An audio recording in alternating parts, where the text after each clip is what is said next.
Ils sont jeunes, viennent du Congo et vivent en France. Depuis un an, ils sont devenus des stars de YouTube dans la communauté africaine. Ils nous parlent du couple, de la société dans laquelle ils vivent et notamment de la difficulté d'être noir dans un pays occidental. Ce soir, nous accueillons Aaron et Zola. Mais avant de les accueillir, on va regarder un extrait de leur chaîne YouTube. Comment j'ai su que Aaron était la bonne personne? Tout simplement, au début, je ne pensais pas que c'était la bonne personne. J'ai juste rencontré quelqu'un qui était sympathique, que je trouvais assez mignon, mais je me disais pas en le regardant qu'il correspondait forcément à la liste que j'avais faite. Je suis flatté, tu as demandé dans tes prières un garçon comme moi.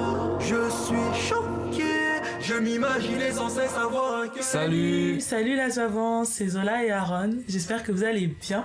Quand on te sort t'es belle pour une noire, genre c'est le truc, vous allez sur Twitter, interdit. C'est interdit. Tout le monde va vous dire, allez t'es cancelled, supprime. Tout le monde va te dire ça, supprime. Et il y en a qui, enfin, quand ils le disent, ils pensent vraiment que ça va c'est un toucher. compliment.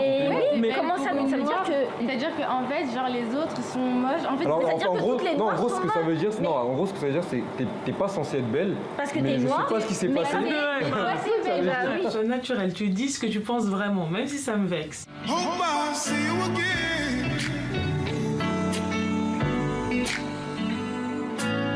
And I don't wanna call you a friend. You got me thinking about hold it together. Aaron, Zola, bonsoir. Bonsoir. Merci d'être avec nous. Alors le couple, vivre en France quand on est issu de la diaspora, tout ça c'est des conseils qui sentent un peu le vécu, non?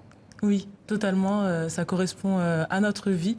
Et plutôt que d'attendre d'autres couples noirs, occidentalisés, par le fait qu'ils soient en France, on a décidé de se lancer. Et voilà, ça fait 5 ans qu'on est ensemble. Et voilà, on a des choses à dire par rapport au couple. On en a vécu des choses. Donc on essaie un peu de transmettre ce qu'on a vécu, malgré notre jeune âge. Alors justement, vous voulez bien nous dire votre âge? Ah, malheureusement. La vingtaine. Vous ne dites jamais votre âge. Alors on sait, Zola, que vous étudiez le droit. On sait, Aaron, que vous êtes plutôt fan de musique, mais que vous avez étudié l'audiovisuel. Ça fait un an à peu près que vous avez lancé votre chaîne YouTube.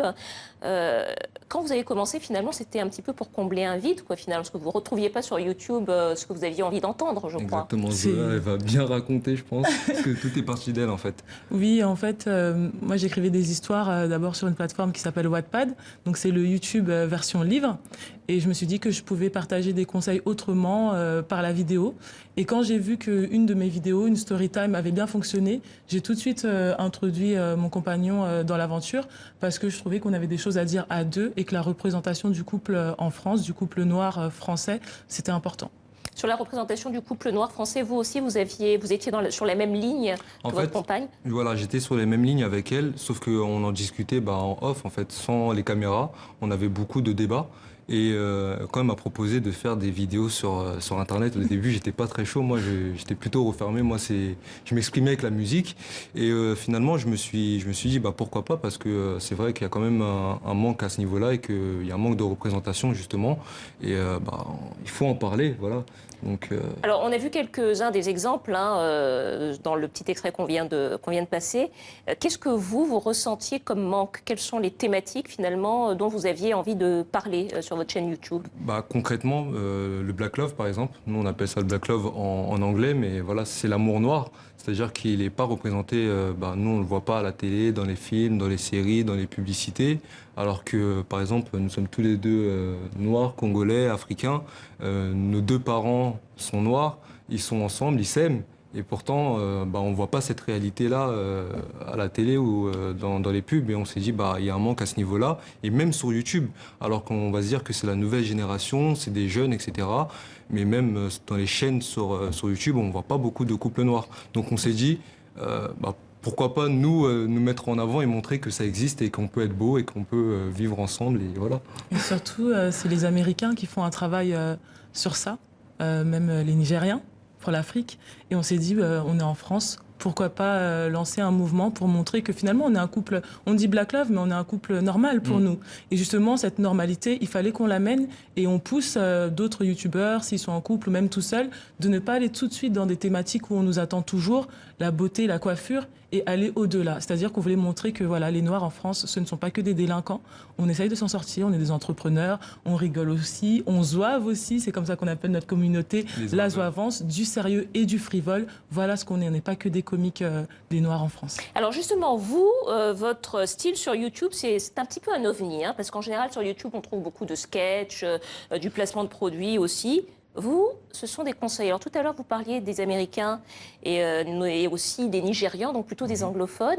Mais finalement, ce style-là de conseils sur YouTube, on le retrouve beaucoup sur les réseaux sociaux africains. Il y a beaucoup de YouTubeurs d'Afrique centrale, congolais, qui sont spécialisés dans les conseils. Est-ce que c'est là aussi vous avez puisé votre inspiration ?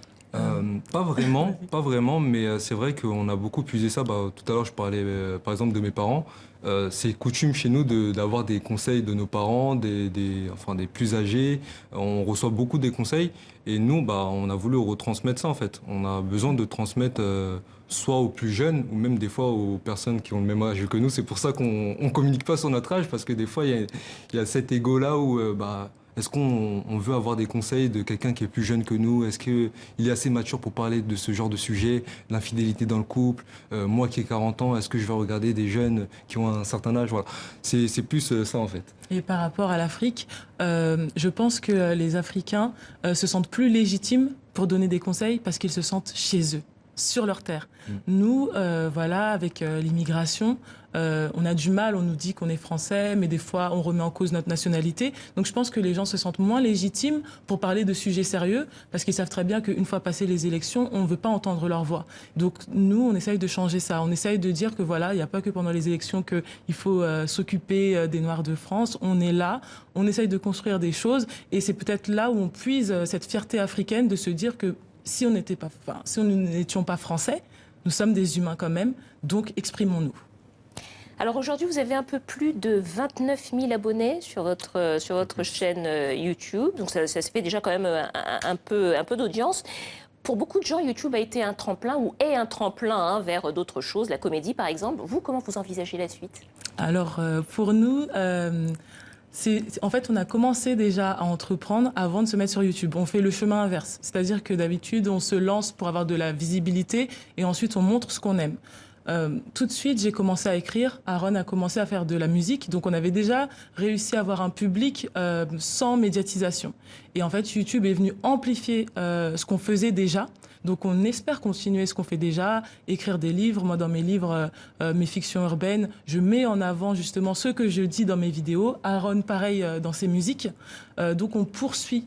Et on a lancé des chaînes aussi individuelles. On a caché nos abonnés parce qu'il y a beaucoup de jalousie. On s'est rendu compte qu'en cachant nos abonnés, donc là c'est un tips que je vous donne, en cachant nos abonnés, nous avons beaucoup plus d'abonnés maintenant. Aaron est bientôt proche des 20 000 et pour ma part, bientôt proche des 16 000. Eh bien, bravo à vous. Merci beaucoup en tout cas. C'est la fin de ce journal. Merci, bonne continuation et on remercie nos téléspectateurs. Merci de votre fidélité. Excellente suite de programme sur TV5 Monde.